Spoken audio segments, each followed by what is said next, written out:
jërë ngeen jëf ci wàllu réalisation bi ñu jaajëfal waa régie di feddali kóllëre Sénégal yi nga xam ne noonu seetaan ajjuma ju nekk bu waxtu bi jotee ñu dellu si waat waxtaane tolluwaayu réew mi ci wàllu politique waaye it ci wàllu social rawatina jamono yi nga xam ne ñu ngi dëgmal lii di campagne électorale bi mu fas yéene tàmbali maanaam dimanche bu minuit jotee jàpp nag altine ci fajaruk maanaam dimanche ga altine ga di ay bés yoo xam ne ñii nga xam ne ñoo di candidat yi daañu jël seeni programme jëm ci biir réew mi waxtaan ak askan wi ku ci nekk say stratégie ak méthode bi nga xam ne noonu nga koy defee su ko defee nag bu ñu demee ba le 24 février 2019 ñu dem ci élection bi nga xam ne mooy élection présidentielle ci la Sénégal yi di tànn seen njiitu réew ci ñi nga xam ne nag ñoo dogu ne bëgg nañu gannaaw bu ñu bàyyee ko ci parrainage bi toll nañ ci juróom yooyu nag laata campagne bi ubbi gis ngeen ku ci nekk it laata ñu yegg ci candidat yi ñu ngi tàllal loxo ñi nga xam ne bëggoon nañu waaye nag jotuñu jàll ci parrainage bi ak ñeneen ñi nga xam ne sax xëy na yëngatu woon ci parrainage bi waaye nag ñoom gis nañ ne seen baat war na mën a am solo muy ñoom di ay leader politique wala it ñaa nga xam ne ñoom la ñu àndal kon loolu yëpp boo ko xoolee tey jii dafay susciter ay réflexion ci taxawaayu ñi nga xam ne ñoo di leader politique yi waaye taxawaay si diggante leader politique yi ak seeni base gannaaw buñ tolloo ci tànn rawatina nag bi nga xamee ne rek ñu ngi ci ay jeu d'alliance lan moo ko lal ndax ay alliance naturelle la wala ay mbir yoo xam ne rek alliance de circonstance la ba sax ñenn ñi di wax xeetuk li ñuy tuddee transhumance maanaam nga nekkoon ci parti bi ba rek dem ci beneen i parti kon yooyu yëpp boo xoolee tey ci paysage politique bi ñu ngi gis yu mel noonu waaye nag wuute am ci wàllub gis-gis ak déggin kon yooyu yëpp la ñuy jéem waxtaane tey jii ak force ak faiblesse yi fi nekk opposition bi ci fi nga xam ne noonu la taxawee muy ñeenti candidat yi nga xam ne ñooy jàkkaarloog ki nga xam ne mooy candidat Benno Bokk Yaakaar di ab coalition boo xam ne ay parti yu bëri ñoom ñoo ko séq di président Macky Sall di président sortant loolu yëpp ngir waxtaane ko nag tey jii ñu ngi ci plateau bi ak ñi nga xam ne dañuy yëngu ci wàllu politique di ay responsable bokk ci ay parti yu fasantikoo noonu la ñuy tàmbalee présentation bi ci ki nga xam ne moom moo di Ousmane Badiane moom mooy toppatoo wàllu élection ci LD Ligue démocratique muy plénipotentiaire bu coalition Benno Bokk Yaakaar Ousmane Badiane dalal nañ la ci waxtaanu tey bi gannaaw bi ñu wuysee ñu jaajëfal la ci bu baax a baax. jërëjëf Cheikh Bamba di la gërëm di la sant ci invitation bi. comme ni ma ko waxee rek saa yu ma invité fii damay am bànneex mbégte bu mag a mag parce que dafa doon chaîne boo xam ne bii quand même day def liggéey bu am solo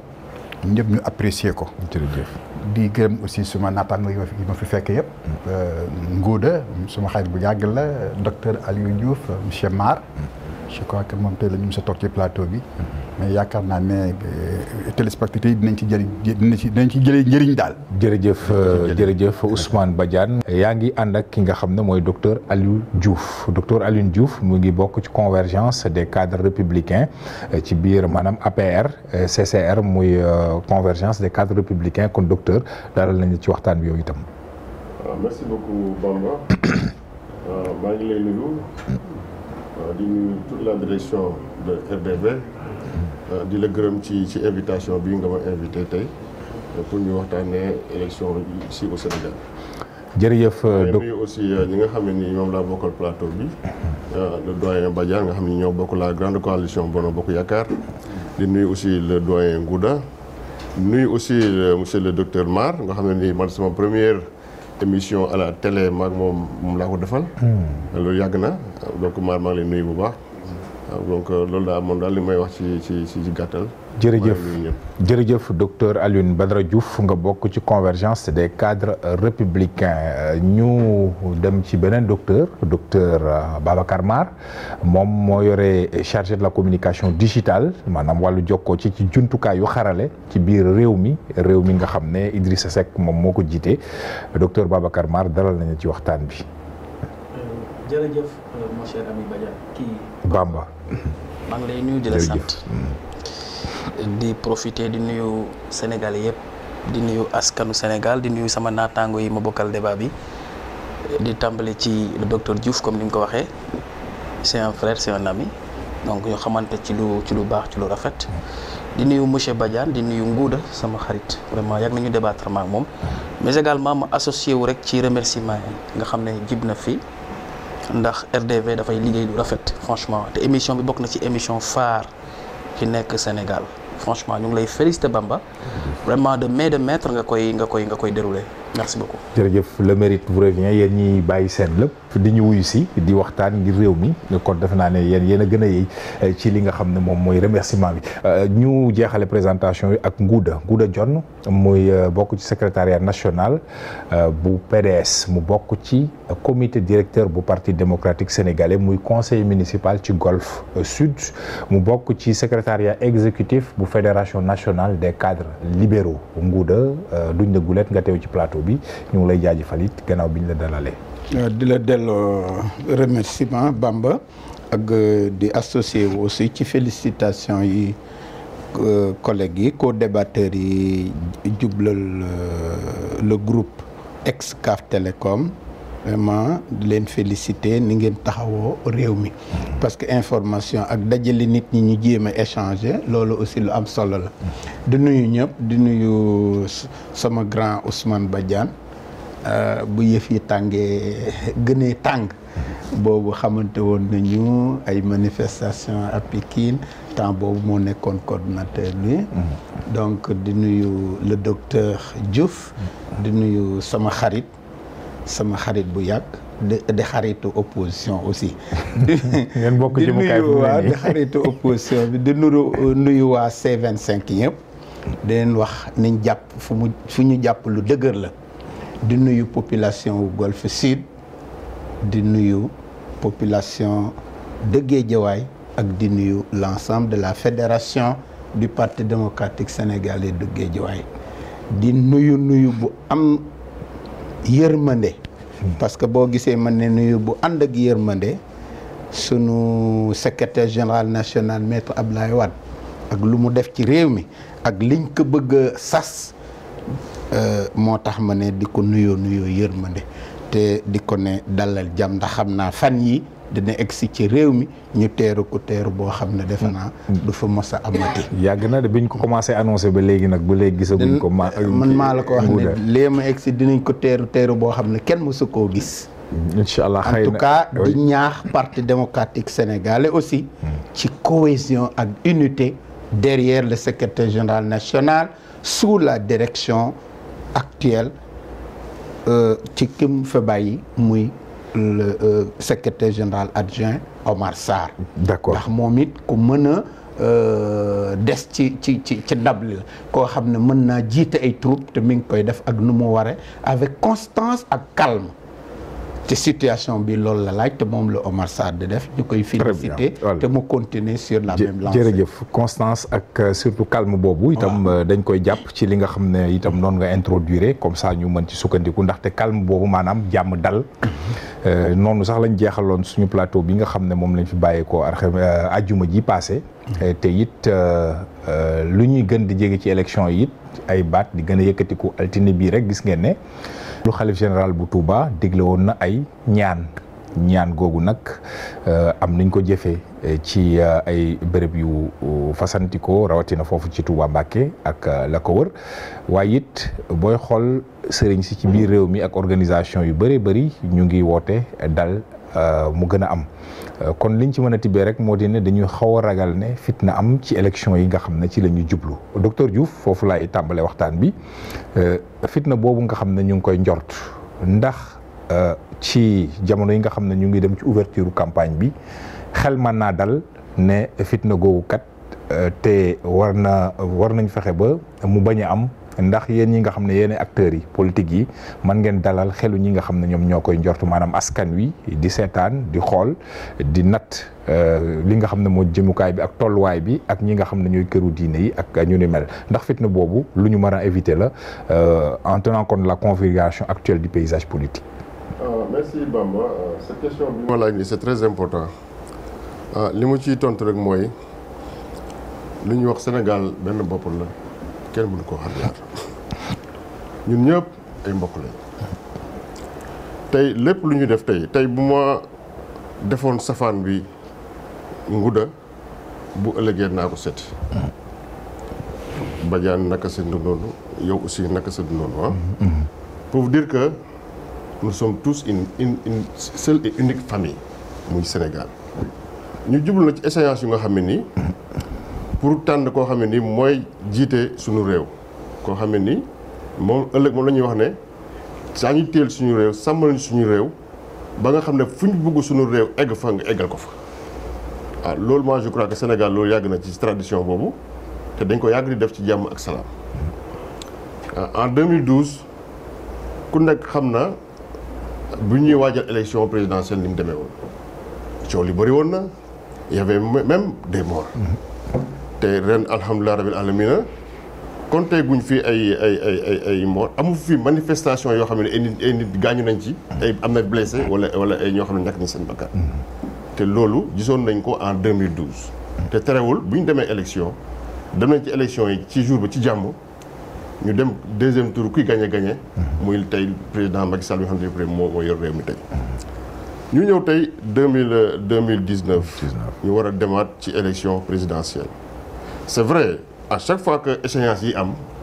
il faut mu am bouillonnement dans l'anderno politique c'est normal waaye nag aussi ñëpp lu ñu war a def rek appeler au calme et à la sérénité parce que Sénégal ñoo ko moom kenn duñu ko defaral ñun ñoo ko defaral suñu bopp ay bu amee tey ñaanuñ ko yàlla ci suñu bopp lay ko parce que ñu ko li ma ko waxoon au début benn famille lañ ñun ñëpp ay mbokk lañ kon lu ñu ñaan rek appel bu ñuy lancé mooy kuy wax rek na nga wax ci loo xam ne ni jàmm la ak salaam. très bien jërëjëf. waaw loolu daal laa xam ne li may wax la ci pour introduire que sénégalais yi nañ dem ci jàmm dem campagne ci jàmm ba le jour ñu wote ci jàmm ba nga xam ne ni ki nga xam ne moom la yàlla décidé ne moom la Sénégal yi décidé ne kii kat moom la ñu wóolu pour mu jiite réew mi ñu ànd ak moom ñun ñëpp ñu àndandoo boobaa mooy opposition mooy ki nga xam ne ni mooy gagné ñu ànd dem liggéey réew mi. très bien man daal appel boobu lay def. docteur Mar kon jàmm ji moom mooy mbir mi nga xam ne moom la ñu bëri di gën a yëkkati mais jàmm jooju ci lan la war a lalu ak kan nañu yaakaar ne ci ñi nga xam ne ñoom ñoo nekk ci langue gi muy pouvoir muy opposition moom moo ci gën a yëy tey jii. jërëjëf Bamba merci beaucoup li may wax rek mooy ki nga xam ne moo sol ceq mooy le président Macky Sall ak sa famille ñooy jiite ñoom ñoo war a jiitu ci jàmm ji encore une fois ma koy lancer un appel mu ànd ak sérénité ànd ak dal parce que li tax journaliste yi posé question bi je crois que dafa am lu fi jàll temps yi am lu fi xew temps yi yëpp nit ñi jaaxle ñu gis ñu tuddee seen bopp marron du feu gis violence bi am à Fatick gis ay nit ñuy tey di leen dóor yu métti ay gros bras ñoo xam dañ leen recruter moo tax journalistes yi jaaxle askan wi jaaxle ñu koy waxtaane donc ki ñu war a njëkk a lancer un appel mooy son excellence le président Macky Sall moo xam ne bu ñu demee ba toll fii nam defoon bañ jox ko lëngay yi mënu koo def sax parce que lépp ñaaw na mais li des mu rafetal ba dalal xel yi je crois que c'est important ci ñi moom la war a njëkk a jógee. l'autre aspect bi ma ciy teg nag mooy ñun waa opposition jàmm jooju ñoo siy jiitu dama lay rappeler en 2012 defe naa ne journaliste nga yaa ngi rappelé wu ba coow li bare le président Idrissa Seck ki nga xam ne mooy sama candidat dafa dem fale au niveau de l'hôtel là bi nekk teeru bi def conférence de presse bu mag la woon sax d'ailleurs mu wax benn baat boo xam ne dama ko téye ba léegi loolu yàgg na mais dama ko téye parce que baat daf ma marqué trop ku ko wax rek bëgg nga sa askan ku ko wax aussi franchement jàmm moo la yëkkati dafa ne képp ku bëgg a yor Sénégal boo sañoon boo ñëwee doof ko fekk mu doon doomu taal donc nañu góorgóorlu ñu ut jàmm xam nga ñun ki ñu yor dafa yàgg a wax lu mel noonu muy le président Idrissa kenn mosu ko gis ci ay lu coow li bari bañ nañ sax léegi dañ koy dakkantaal dafa noppi jàpp njàmburam donc ma leen di lancer un appel je crois que c'est un appel boo xam ne nii ñëpp moom la ñuy xaar bu ñu demee ba kilifa diine yi di ñaanlu di wax ñu wàccee ay kaamil di wax ñu def lii ay dog je crois que y a de quoi te comme yéen ay jiite réew mi jàmm jooju yéen a ko war a njëkk a wut mais nag dañuy taxaw foofu noonu def fa ab tomb ndax ñu fay def tomb taxaw mooy xam nga nit aussi bu tiitee jaaxle mën a def lu nekk je crois que loolu pour ñu dem ci thérapie bi rek maanaam li koy faj mooy ngeen ànd ak dal xam ne suñu borom rek moo fi nekk mooy joxe nguur moo koy jël ci nit jox ko keneen je crois que loolu aussi bu nekkee ci yéen rek ni ngeen dal c'est vrai que les moments ne sont pas favorables ñëpp xam nañ ko xam nañu li ngeen nekkee fan yi tiit ngeen jaaxle ngeen parce que aujourd'hui le peuple est en train de reprendre son pouvoir li ma xam ni c'est extrêmement important le peuple sénégalais est en train de reprendre son pouvoir mais gis nañu les coalitions qui naissent par-ci par-là gis nañu waxtaan yi nga xam ne mu ngi jib dans les places publiques gis nañu lépp ba nga xamante ne très sincèrement loolu yéen ñi nga xam ne nag yéenay incarner pouvoir te jaar ngeen ci yéen a ànd ak war a ànd ak dal nguuru yàlla rek moo dul jeex et loolu aussi je crois que c'est extrêmement important ngeen xamee ko noonu nguuru yàlla rek moo dul jeex lu xew 2019 yaa ko waxal sa bopp bu fekkee ne ñun amuñu nañ sant yàlla xam ne amaguñu waraguñu am bu fekkee da ngeen a ñàkk ngeen ñàkk ci ngor ak teranga je crois que Sénégal pays de la teranga loolu la soxla mais nag attention aujourd'hui la peur a changé de camp tey ñi nga xam ne ñoo jaaxle ñooy jóg nag boo amatul arme benn arme rek moo lay dese mooy la violence ñu leen di ñaan rek ñu dal loolu rek daal lañ leen di ñaan. Très bien, merci beaucoup. quoi doyen Ousmane Badiane ci jàmm jooju nga xam ne ñu ngi koy woote c'est vrai mooy bu ma ko waxee à l'unanimité moom la ñëpp di sàkku waaye jàmm jooju ci lan la war a lalu bu ñu saytoo ñaari camp yi maanaam muy ci pouvoir ak opposition bi jëmale ko ci li nga xam ne moo tax ñëpp di jóg muy processus électoral bi ba ñuy dugg ci campagne bi nga xam ne moom la ñuy dégmal jëm ba ci scrutin ba boo xoolee yooyu yëpp ci lan la jàmm jooju war a mën a lalu. jërëjëf ci sa question bi Cheikh Bamba man de am naa njort bu rafet ne élection yi jàmm dina ci am ndox mu sedd suñu borom dina ko ci def li tax ma wax ko mooy suñu jaar-jaar ci élection nekkuñ ci élection yu bees réew moo xam ne def nga lu ëpp fukki élection présidentielle lu ëpp fukk xam nga bu baax a baax lan mooy élection liñ gis nag moo di élection bu jublusee day ànd ak tension boobu man yaakaar naa ne c'est normal parce que xëccoo la jongante la compétition la li kii bëggu moom la moroomam bëggu ñuy xëccoo mais ñu war koo def ci anam bu rafet d'autant plus que am nañ instrument boo xam ne bii mooy organiser élection mooy code électoral tëral naka la charte yi mun a demee suñ processus électoral da jaar ci ay étapes yu bëri ba jour scrutin bi kon boog dal mun naa am ñun de ci suñ camp muy camp de la majorité dal nañ tey nañ parce que dañu yaakaar ne suñu candidat mooy gagné kooku waxewuñ ko rek pour di nax nit ñi pour di fóoral parce que boo xoolee bu baax ñun suñ jaar-jaar depuis bi président Macky Sall ñëwee ci nguur gi ba léegi benn Sénégalais musul dégg ci gémmiñam wax ju ñaaw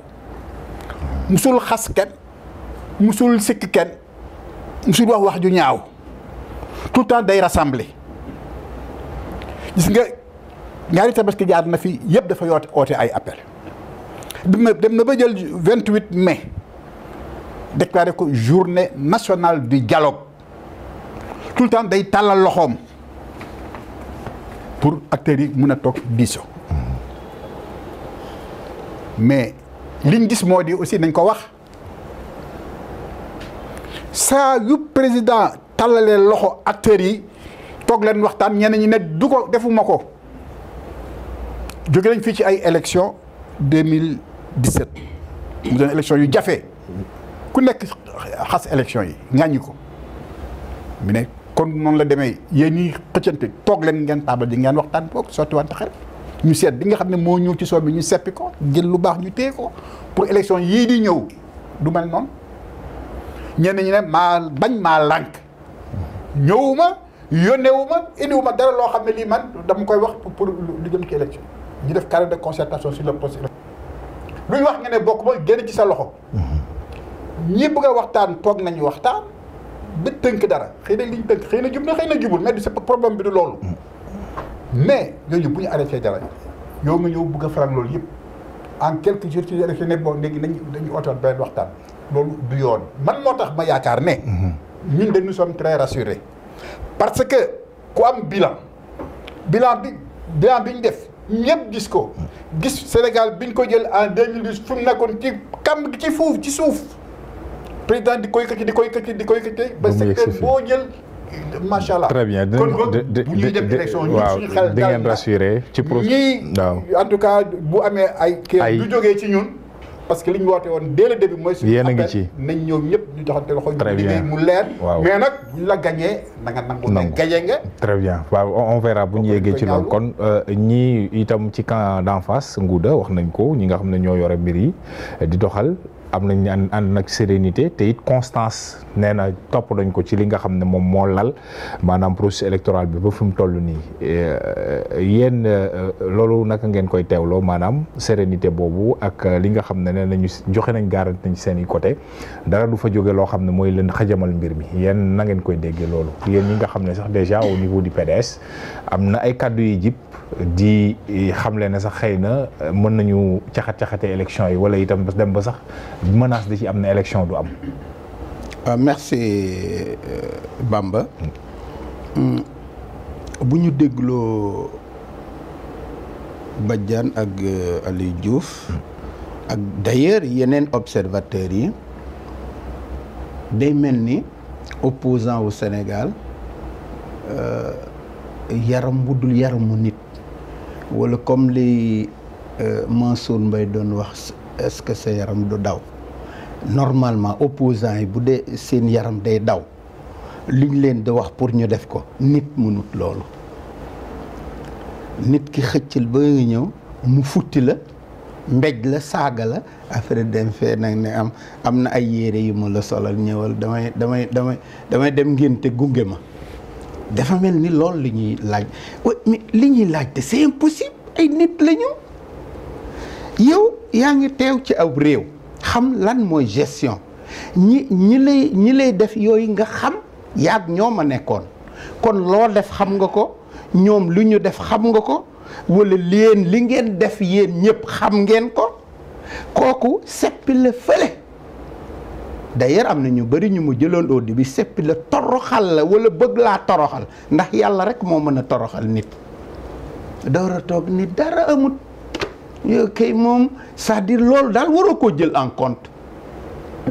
xam nga loolu li ñuy laaj opposition bi ça veut dire loolu nit mënu ko opposant ay nit la ñu deret mooy daw seen yaram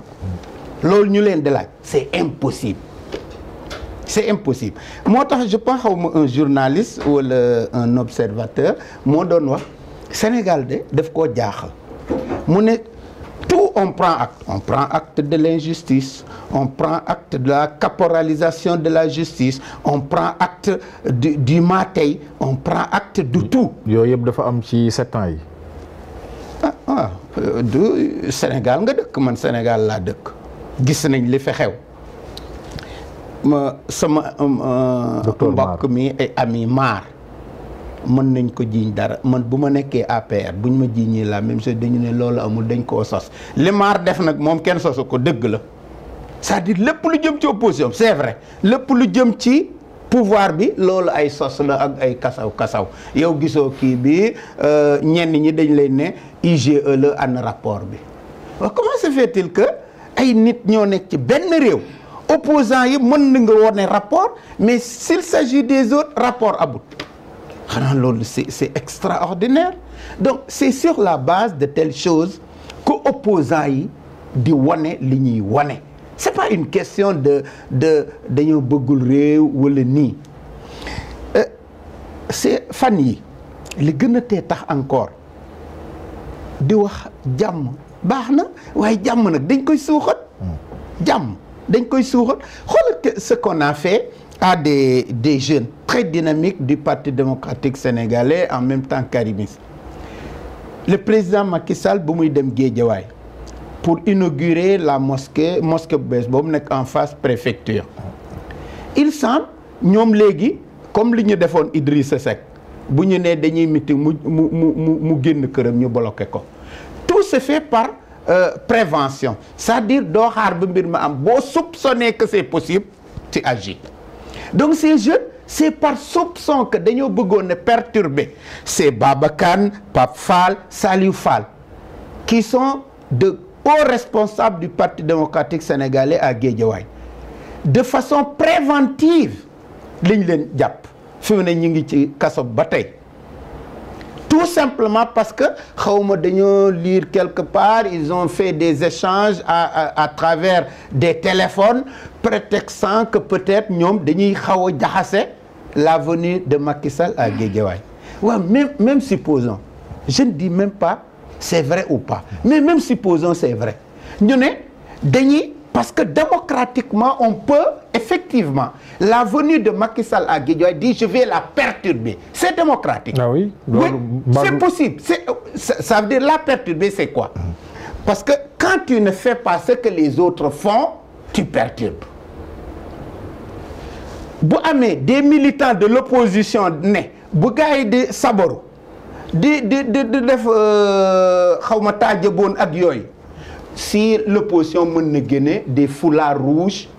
génne ay baignoires ak yooyu manifester ça c'est perturbé. En quoi peut-on arrêter quelqu'un parce qu'il dit il veut perturber dama ne même si c'était vrai et je n'y crois pas pour les deux raisons on ne peut pas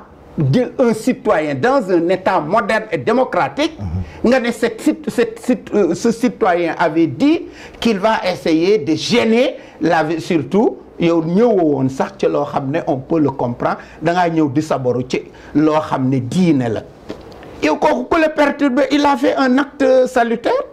perturber une telle visite un modèle de visite comme ça c'est un acte salutaire kooku nga tëj ko ça fait maintenant presque 2 semaines. Est-ce que kooku un état démocratique c'est acceptable? Et à partir de tels actes on demande aux gens d'en prendre acte comme l'a dit l'autre chaque fois qu'on fait des choses on demande aux gens d'en prendre acte et de continuer comme si de rien n'était. Ça veut dire que ces gens ne sont plus des hommes pourvus de sens, pourvus de cœur, etc. On veut faire de nous des robots. Nous ne sommes pas des robots, nous sommes des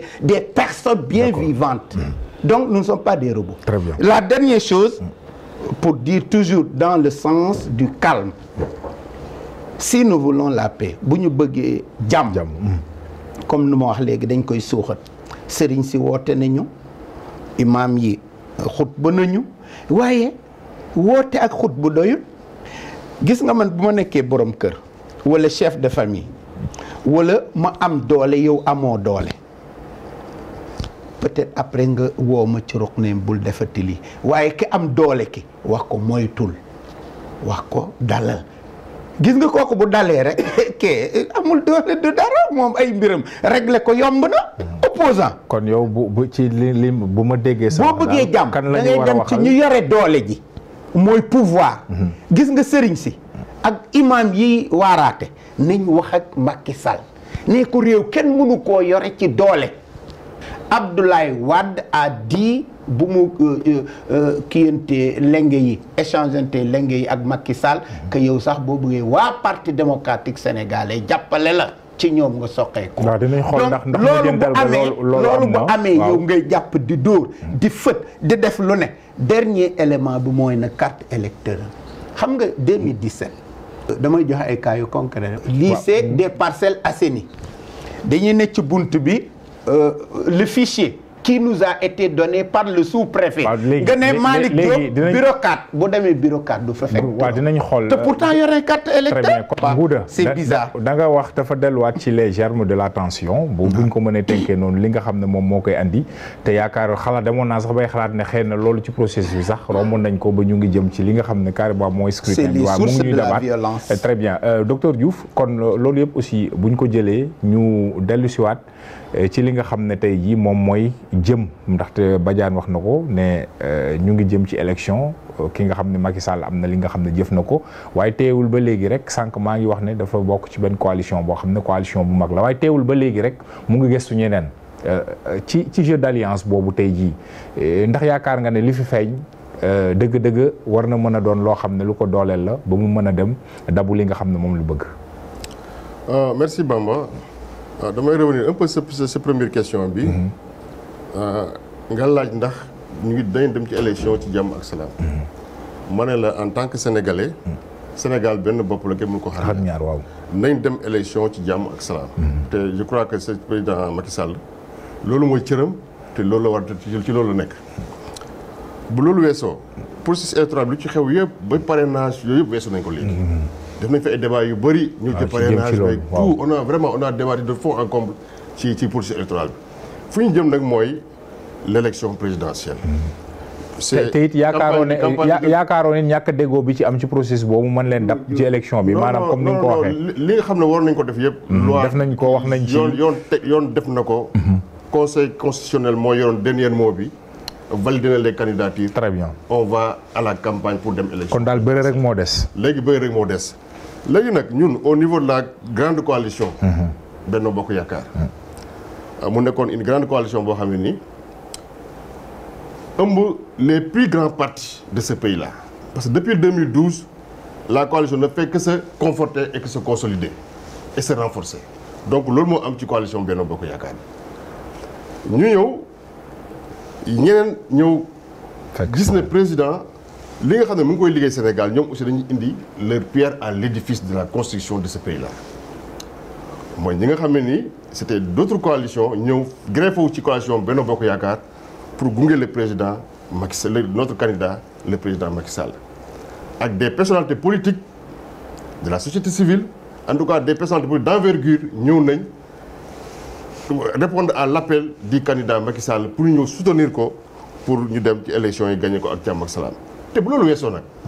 mais le bilan du président de la République mais bilan rek fal na ko président bu mu jëlee réew mi en 2012 depuis 2012 amul rek benn secteur boo xam ne rek gisuñu fa ay avancées notoires du ma toog fii di énumérer parce que buñ fi jógee parce que dafa bari tey rek. toujours ma wax ko man damay du ma leen ci plateau dama ko joxe toujours exemple parce que l'énergie moom mooy nekk jumtukaay boo xam ne nii bu ñàkkee ci réew rek développement mënu fa am. Bamba ñëw naa fii toog la wax na ne avant 2011 bu ñuy ñëw fii on avait 900 heures de coupure d'électricité. Il y avait une crise énergétique kenn mënu toon liggéey Sénégal mais loolu mënoo ci am croissance économique c'est pas possible. mun a am croissance boo nekkee ci crise énergétique parce que période boobu mënuñu woon toog def émission. une minute te courant coupé wul. dans nos entreprises da ngay taal sa groupe pendant toute une journée les artisans waxatuñ ko liggéeyatuñ ko. bon donc loolu tey bu ñu demee en un temps record président ñëw redresser loolu yëpp ba fi mu ni tey ñu wàññi le prix de l'électricité fu mu ni tey ñuy jox sax. énergie waaw foofu wax nga ko ci effort yi nga xam ne def na ko ci côté boobu rek doy na ko pour mu dem mais naka ngay comprendre maintenant alliance yi nga xam ne ñu ngi koy nuyee ci jamono yi am ñoo xam ne xëy na ñu ngeen sax ci opposition bi doonoon façon yéene jàmmaarloog moom ba pare ñu wëlbati ko at dem ànd ak moom est-ce que loolu du danger non du danger dañ gis ne ñooñu dañ gis ne neexul ba neexul nag vraiment le président de la République a travaillé sincèrement dem nañ pour outil tey am na ñoo xam ne tey demuñu woon opposé wu nañ pendant au moins 5 ans. ba benn moment ñu toog xool gis les projets qui sortent de terre ñu gis ne kii kat buñ ko doolelee fi nga xam ne ni bëgg na fa yóbbu Sénégal muy émergence si moo boobu émergence mu ngi commencé génn avec le président Macky Sall. war nañ dem ba nga xam ne tey Sénégal yi dinañ sentir ne seen pays mu ngi émerger seen pays mu ngi développé mu indi le plan Sénégal émergent. plan boo xam ne qui prend en charge tous les secteurs économiques de ce pays là. Très bien. Donc aujourd'hui tey ñooñu Sénégalais yooyu tey loolu lañ gis dañ gis ne le président Macky nga gunge ko mu dem nga bañ ko gunge mu dem. ñu ne attention nous on va participer. à cette construction là. ñu ne léegi nañ dem jàppale ji le président Macky Sall. Très bien. ñu demaat war a dem à la candidature ñu dem def seen parrainage. gis ne ñoom kat fu ñu foogoon seen bopp xam ne mënuñoo dem. yeeguñu fa laaj parrainage sénégalais yi la ne yéen kat demal ngeen liggéeyaat boo bëggee yore Sénégal da ngay dugg ci biir Sénégal da ngay dugg ci ruq-ruqaat yi dugg ci village yi dugg ci biir région yi ba xam ne ba ci sénégalais lu ñuy dund nga bu doon leen laaj seen baat mais mënoo toog rek ba élection jege si nga ñëw damay ñëw nekk candidat non. ñu ko def tey gis nañ ne amuñu parrainage. te buñ la recalé ñooñu nga xam ne comme ni nga ko waxee ni nga ko dessiné bañ leen recalé ba pare est-ce que gënul woon aussi ñoom ñu toog xaar comme que réew moo leen soxal plutôt que ñu dem rek topp ci ko dañoo gis ne mais attention ñun demoon nañ pour laajte pour am suñu doxalin di bopp. certes peut-être waaye gis nañ ne kat fii kat am na doxalin boo xam ne ni kat bu ñu ko jàppalee aussi. mu dem parce que. li ñuy wax weddi gis bokk ci. ñoom gis nañ ce que le président est en train de faire. donc loolu moo waral tey fi mu ne tey. te nag attention affaire bi jeexagul de nañ xaar ba fii ak suba gannaaw suba. am na ñuy ñëwaat d'autres vont venir. renforcer le camp Benno Bokk Yaakaar très bien docteur Mar ci loolu nga xam ne mooy ndax soutien lañ ko mën a waxee ndax transhumance lañ ko mën a waxee luñ ci mën a jàpp mooy le camp de Benno Bokk Yaakaar yokkute rek lañ ci gis. yéen ndax loolu du leen neewal doole yéen ñi nekk ci opposition bi je veux dire les candidats yi nga xam ne ñooy cadre tey ñu taxaw ñu gis ne ña taxawoon ak àndoon ak ñoom sax ci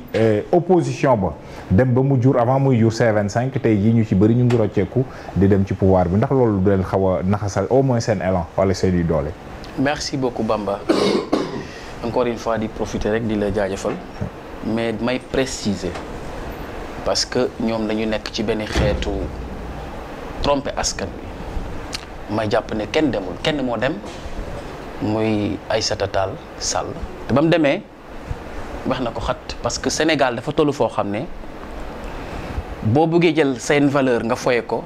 di nga leen dégg donc ka dem muy maître Aïssata Tall Sall nañ ko wax moom rek moo dem aujourd'hui li muy dégg man sax neexuma donc Sénégal fulla la am ak fayda te mu ngi koy wone yenn titre nii recalé ou jeu de transhumance dinaa ñëwaat ci loolu mais dama bëggoon rappeler un fait parce que dama dégg sànq muy bàkk seen mbër di kañ li ñu def et cetera ma bëgg ko rappeler ci seen politique bi ngeen taxawloon ma jël ci benn pàcc décentralisation bi acte 3 de la décentralisation ngeen waxoon un concept boo xam ne boo ko déggoon rek da ngay kontaan muy communalisation universelle yaa ngi rappelé wu commune ngeen def partout mais boo demee ci dëkk yooyu mais y a aucun développement je prends un exemple. non attends je termine. non docteur je te coupe pourquoi parce que tey aujourd'hui le PUDC prend en charge largement ces communes là tey boo demee dans ces communes rurales non seulement PUDC ñu ngi def ay pistes de production et pistes yoo xam ne tey pour que nit ñi mu demee dikk bi yomb ñu ngi fay def ay forages les infrastructures sociales de base ñu nga fa ça moom vraiment. très bien il faut que ma couper la wax la lu wax la. d'accord ñu nekk ci commune yooyu wax la loolu parce que bu nekk parce que dafa président bu mu wëree Sénégal. dafa gis ne war déséquilibre bu am entre le monde rural. ak ceux qui vivent au niveau des villes c'est énorme. loolu moom mooy yéene gi loolu moo doon yéene gi. indi équité territoriale. très bien ba nga xam ne ñu indi acte 3 de la décentralisation. pour que ñu nga xam ne ñu nekk ci communes yi au niveau rural. ak ñu nekk commune au niveau urbain dañu war a. ñoo indi Sénégal. très bien loo xam ne war na am dans les villes dafa war a am ci campagne. très bien mais docteur indi piment pour que tey boo demee ci commune yooyu ngay wax tey yow demaloo ci àll boo demee ci àll da nga gis ne ñooñu waxuñu la loolu. très bien waaw d'accord yow précision nga amoon rek mais li am solo mooy commune yi ne sax ci biir Ndakaaru fii ñu ngi am jafe-jafe te nee nañ ci acte 3 lañ ko jëlee loolu aussi. voilà man je crois que li ma bëgg wax foofu mooy rek continuer waay. xaw ma piment la xaw ma Adidas xaw ma Nike mais fo baaxul c'est extrêmement important gis nga mënatuñu contrôler seen bopp.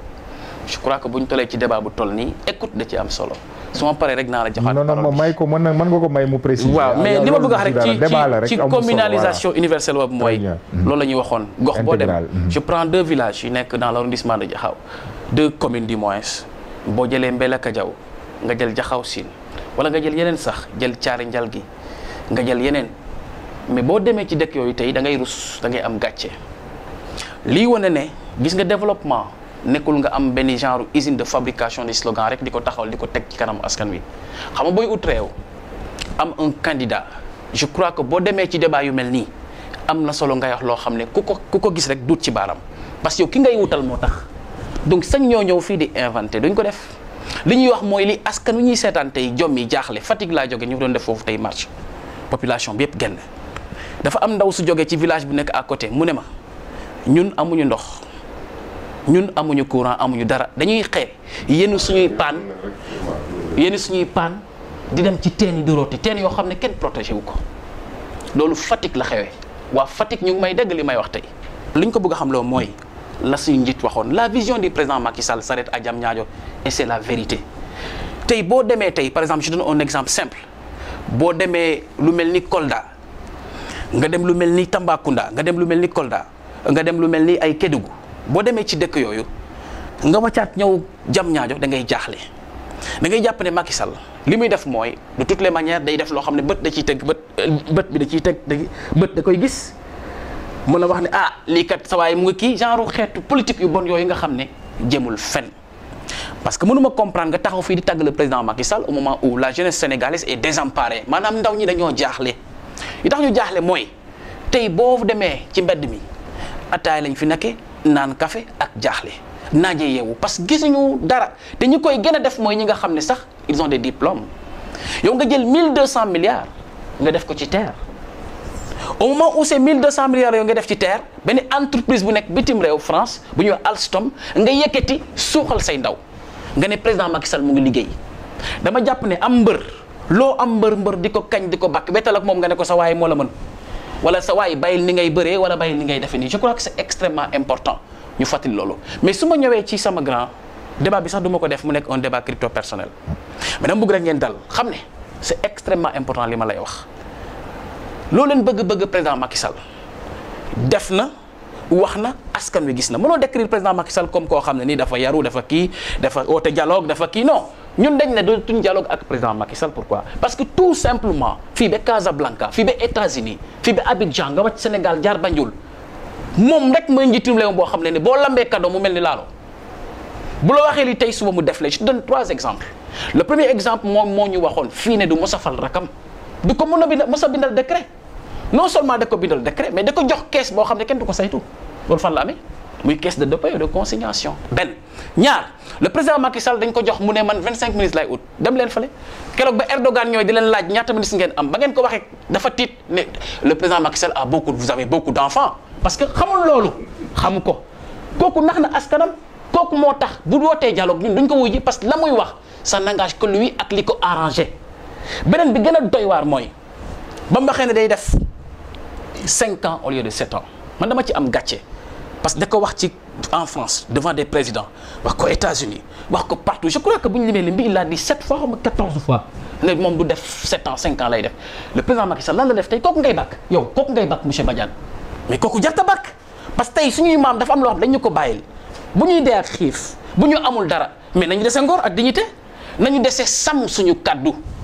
nañu dese xam lu baax ci askan wi ñu koy def et c'est extrêmement important li ma lay wax du ay affaire yu caaxaan du lu ñuy lambatu loola loo xam ne man Babacar Mar dama ko inventé askan wi nga xam ne ñu ngi may déglu ma war a uuti di utali sama candidat muy le président Idrissa et ses frères yu nekk et ses sœurs yu nekk ci coalition bi ñoom ñëpp di utali Papa Diop di utali Hadjibou Soumaré di utali ñëpp parce que Idrissa tey ñun moomatuñ ko ñun kese Idrissa Sénégal ñoo ko moom fi mu nekk nii. kon ñooñu jox lañ leen adhésion. mais bien sûr ñooñu ñëpp la ñuy wutali di utali askanu Sénégal donc su ma tax fii damay wax luy dëgg dama jàpp ne tey dafa jot ngeen ndëpp leen seen parti wala ngeen ndëpp seen Benno Bokk Yaakaar parce que aujourd'hui l'ambition de Macky Sall devrait être d'être entouré par des jeunes d'abord ça c'est extrêmement important mais la jeunesse aujourd'hui boo xoolee li wër Macky Sall mais da nga parce que aujourd'hui boo demee ci ñi nga xamante ne ñoom ñoo xam ñu leen di woowee ay superpuissance wala ay puissance bu ñu lay xayma ci nga jox la yaaru xeetu liggéey yi dañuy xool sa énergie they talk about energy c'est extrêmement important énergie boobu li koy indi mais ndaw bu ci la bokk mais ñoo xam ne nii bu ñu demee ci manifestation bu ñu leen wone li ñuy njëkk a def mooy nelaw mais ñooñu amatuñu efficacité waxuñ ne dañoo bon suñuy papa lañu waxuñ ne baaxuñu suñuy papa lañu xam nga man du ma xas un système xam nga lu tax le système m'a vu grandir le système m'a éduqué le système moo ma jox lépp damay remercier Senghor di remercier Abdou Diouf di remercier Abdoulaye Wade le grand maître et je m'arrête là ki taaral démocratie sénégalaise Macky Sall ngañ ko xas ko sànni ko fële beddi ko ba barke demb ba muy jëlee bâtiment bee nga xam ne kenn xamul lan la tey mën nañu 50 milliards la ko defee suba mu ñu ne 24 milliards et cetera nañu wax lu leer nañ jël ko tuddee ko keneen koo xam ne du la maître koo xam ne bu ñu ko laajee 8 milliards yi nga xam dañ ko déclaré ku la ko jox mu ne dañ ma koo may ku la ko may mu ne maître Abdoulaye Wade yow ku la may 8 milliards nga koy ignorer yow tu n'es pas reconnaissant bu ñuy xool sax ba xool baaxoo ça c'est extrêmement important li ma lay wax nii. D'accord. Donc kooku boo ko jëlee di ko tàgg tey mu dem barke demb ak ay nitam. Très bien. Je termine par ça. Oui. mu dem keroog ak ay nitam. devant une mosquée. ñuy sabaru. xam nga foofu dama fay arrêté parce que dégg bu ñu ko raayee du baax xam nga amoon nañ waxu makka ak bakka jiboon na fi. waaw Idrissa def une narration ku xamul liy narration sa affaire la nettali kuy nettali da ngay dugg dans la peau de celui qui parlait pour nga nekk un bon narrateur su may nettali li nga def dama lay toppandoo bu baax. pour mën a nekk koo xam ne nii li nga wax lay wax. loolu la ñuy wax boo ko jëlee dans le discours direct ak le discours indirect. Excellent. Alors maintenant Idrissa wax la mu wax ñu monté ñëpp di coow di wax di coow di wax. dañu monté nit ñi wala ñu mais dañu monté nit ñi am na imam bu nekk côté Tambacounda bu ne dañ ko dañ ko jox enveloppe mu bañ. ah bon ne leen waaye ne leen man fii ngeen nekkoon ma leen di bind ay lettres bu ma amee manifestation doole ma faale seen coow loolu na yem ci yéen ñëpp xam nañ ne le problème là c'était. pour ñu attaquer Idrissa Seck. ma ne problème boobu xam lan la woon. C'était un problème politique. Une parole qui a été donnée ñu def ko un problème politique croyant que dañ koy éliminer non yàlla mooy. éliminer léegi da nga bëgg a comparer loolu. mais li ma bëgg a wax mooy non li ma ci wax rek mooy lii li ma ci wax rek mooy comparer wu ma je ne compare pas. ah d'accord li ma ci bëgg a wax mooy. man xele laa xëy na mënu ma leen jox leçon mais nañuy bàyyee suñu xel ci àdduna parce que suñu borom gis nga fii yonent yi jeex nañ xëy na wali yi jeexuñ ñu ngi fi ba léegi sax effectivement wali yi jeexuñ mais yàllaa ngi fi de. très bien waaw yàllaa ngi fi ba léegi nag. et ça c'est extrêmement important. seen sabaru boobu ngeen sabaru ci ab mosquée doy na waar ñaaw na nga ne Macky Sall ku baax la dafa yaru dafa kii non arrêtez ça. très bien et puis yaram sax ñun soxlawuñ ko. li ñu soxla mooy mu defar Sénégal docteur Mal c'est bon Ousmane Badiane yow may fàttali yaa ngi bokk ci LD bokk ci coalition Benno Bokk Yaakaar ci loolu nga xam ne wax nañ ko sax ndax man maa ngi doon wax ne ci déggoo boobu.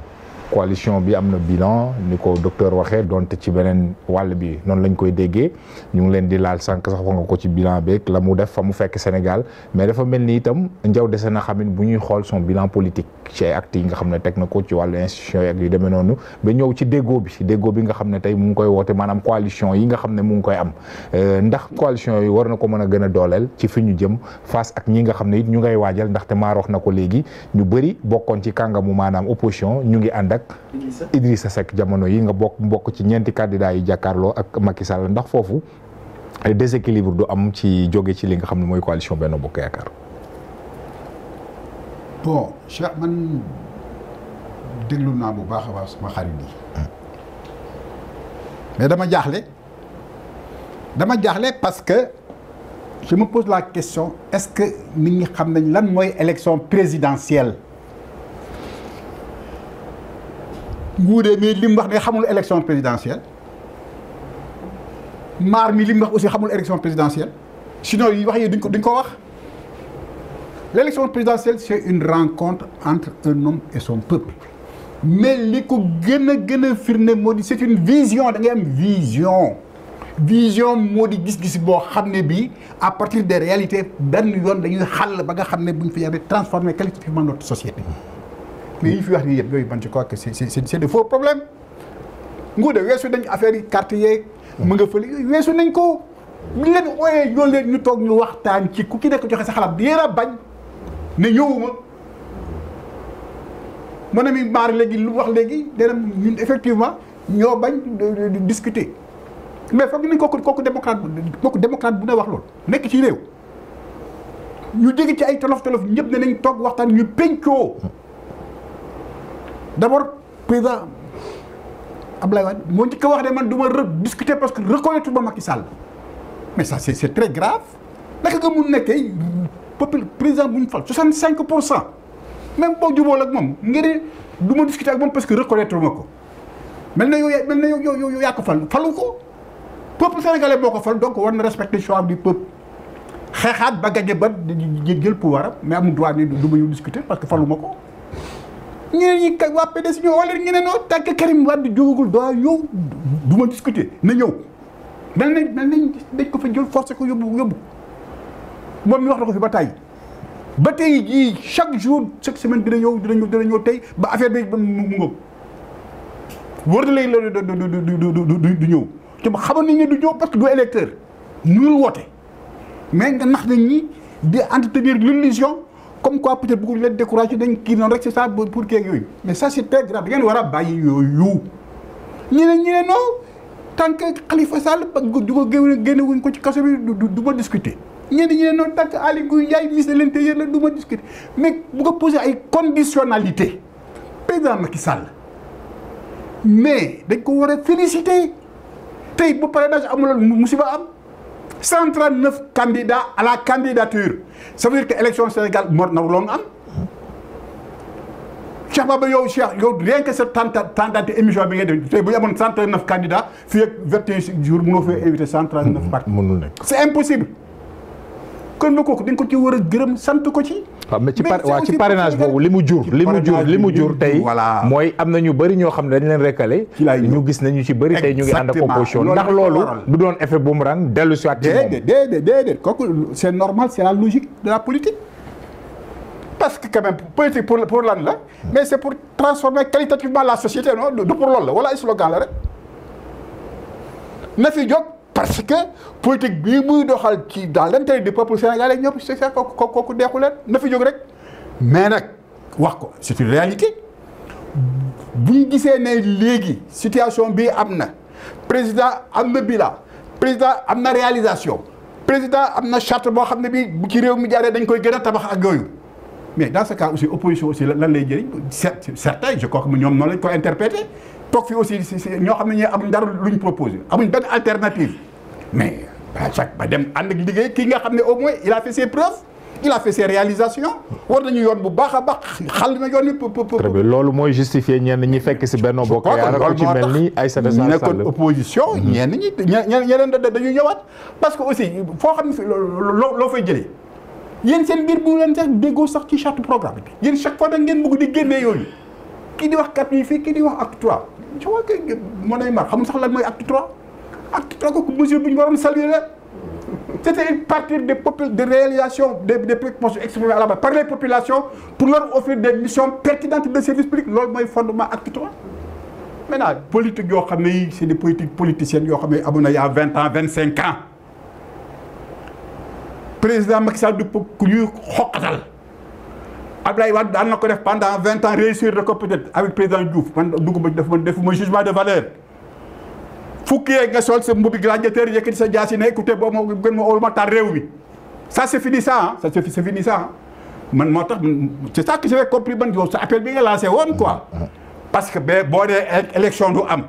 mais naka la un simple citoyen mun ne élection du am buñ jëlul suma candidat PDS Karim Wade du candidat est-ce que yéen mën ngeen tere élection yi naka ngeen ko mun tere bu leen dugal ci Abdoulaye Wade aussi âge ak li defar li ngeen ko wax lu rafet nga bu ko ci indiwaat ci ay problème yoo xam ne aussi mérité wu ko bàyyi leen ko mu noppaliku yéen a yor relève bi ngeen liggéey non du Macky Sall yéen la parce que yéen na ñëw suñu candidat mi ngi na ñëw ci excès tout ça du naa nga dina ñëw doomam le militant la ñu xoqatal ko ci tey kii ko ba pare mu ne on va prendre acte comme li ma doon wax on prend acte de tout ce qui se fait daal franchement man je le connais très bien man gënoon ma ko bëgg xam naa ko mais dama yaakaar ne fi ngeen toll nii boo xoolee acteurs yi kii yooyu c'est les acteurs de la même génération assumé leen seen génération ñoo tax à l'époque bi leen ne est-ce que du ngeen am candidat de substitution ngeen di jeex di kii yeeg yooyu mais kenn rocce ko ci yéen ne non man kat ligne bi bëgg du sotti man damay doon candidat man en cas bu kuyul ma ba remplacer ko non ça c'est possible candidat ba di Kenya kon boog il faut être réaliste jamono yi dafa changer Sénégalais léegi c'est pas comme nga xam ne c'est ça ba ngay xëpp di xuut rek muy dellu ginnaaw pas du tout kon boog man li ma leen bëgg a wax rek Cheikh moo di élection yi kenn mënul tere mu am élection d'abord affaire du parti affaire du peuple la c'est le peuple qui vote xëy na ñun mën nañ proposer ay programme ay yooyu mais c'est le peuple qui vote nañ am confiance à notre peuple ñun entre acteurs politiques mën nañ bañ a am confiance ci suñu biir c'est normal parce que dañuy xëccoo mais nañ am confiance au peuple nañ am confiance à notre système qui a fait ses preuves qui a donné 2 alternances qui a fait effectivement ce système là a disparu boobu amatul système boobu muy bu def 2 alternances bi la bokkul toujours dynamique revigorée porté par le ministère de l'Intérieur ñëw leen système bu tax 2 alternances am bi Badiane yàlla mooy joxe nguur beneen yéen amul leen sax système lii du système chaque jour ngeen def rek on sera réélu au premier tour parce que c'est ça l'intérêt du peuple sénégalais parce que peuple boo xam ne gis na intérêt kenn mënu koo génne ci yoon yóbbu ko ci lu doon. jërëjëf dégg nañ la Ousmane Badiane ci li nga xam ne moom nga daanele Ngouda ci li mu wax sànq jeu d'alliance yooyu ramené au parti démocratique sénégalais nga xam ne tey jii itam envergure bu mu am gis nañ ko loolu yëpp ñu dem ba ci li nga xam ne it ñu ngi koy woote gannaaw bi nga xamee neenal nañ carrément candidature poids PDS am na it sànq wax naa ko ci kàddu yi jëpp nga xam le ne ñoom suñu sañoon mën nañu saboter li nga xam ne moo di élection yi yooyu yëpp boo ko jëlee ak lëkkaloo bi am ndaxte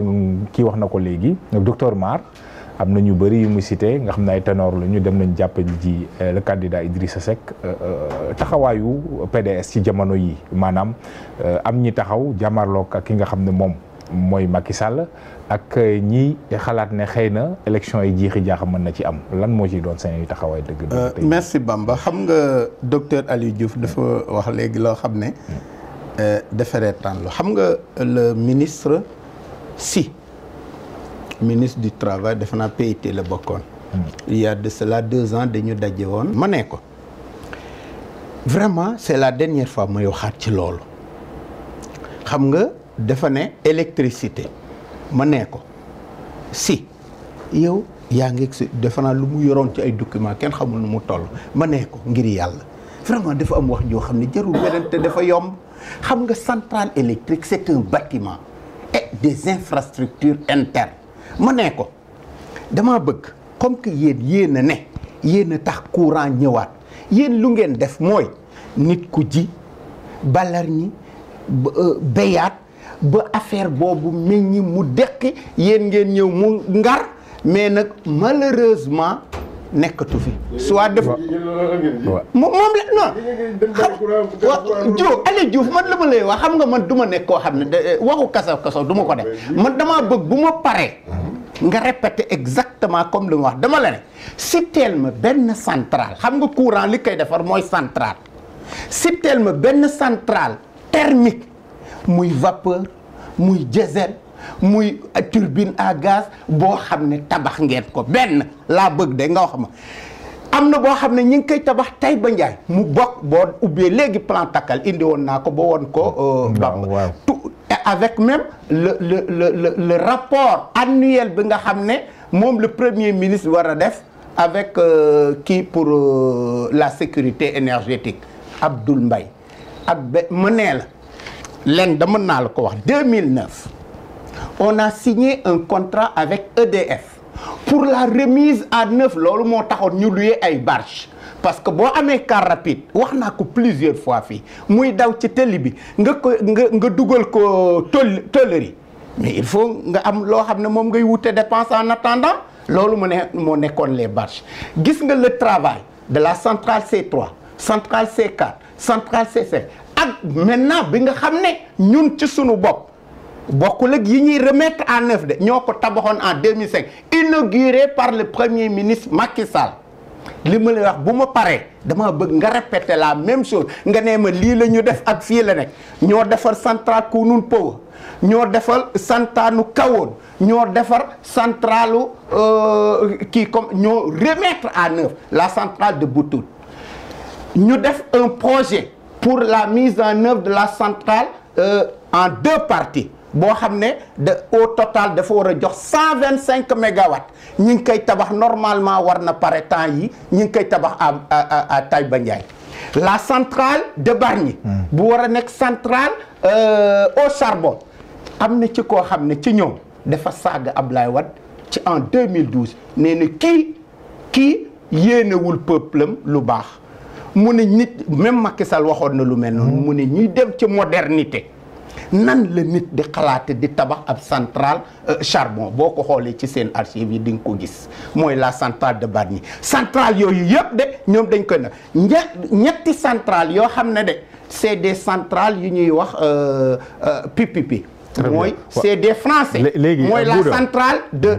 attends ma ñëw c'est la centrale de Mékhé c'est une centrale photovoltaïque Mékhé la nekk la centrale de Malicounda c'est une centrale aussi photovoltaïque de 20 mégawatts la centrale de Bokhol c'est une centrale photovoltaïque aussi de 20 mégawatts l'ensemble de ces centrales font 60 or courant bi bu mu commencé dox bu coupé tout centrale yooyu pareegul nan la ñu mën a améliorer électricité léegi wuy ma donc électricité lu tax tey coupé wut te ñëpp mën ci jot ñun ñoo ci yéen la jóge très bien li am solo boo weddee rek wax ma bu ngeen def waa léegi na nga waxee comme li am solo nee ma bii la ñu def bii la ñu defu leen benn centrale waa Ngouda loolu mën maa la ko garanti wax ma fa ngeen ko tabax Ngouda yee des centrales pipi bi ay privé ñoo ko tabax te quelquefois il facture ça aux populations rurales une facture boo xam ne c'est excessif léegi nag sunu taxawaay ci jamono yi nga xam ne am na candidat bu taxaw am ay ñi nga xam ne ñoom ñoo taxaw bokk ci opposition yéen ba fi muy wax ak yow ni amagoo leen candidat entre menace élection yi bañ a am ak candidature yi nga xam ne ñu ngi ci opposition fas yéene jàkkaarloo ak Macky quelle sera la meilleure option nga xam nga li ma la bëgg wax dama déjà c'est lié à Ousmane Badiane dafa wax léegi ni mu ne amuñu kii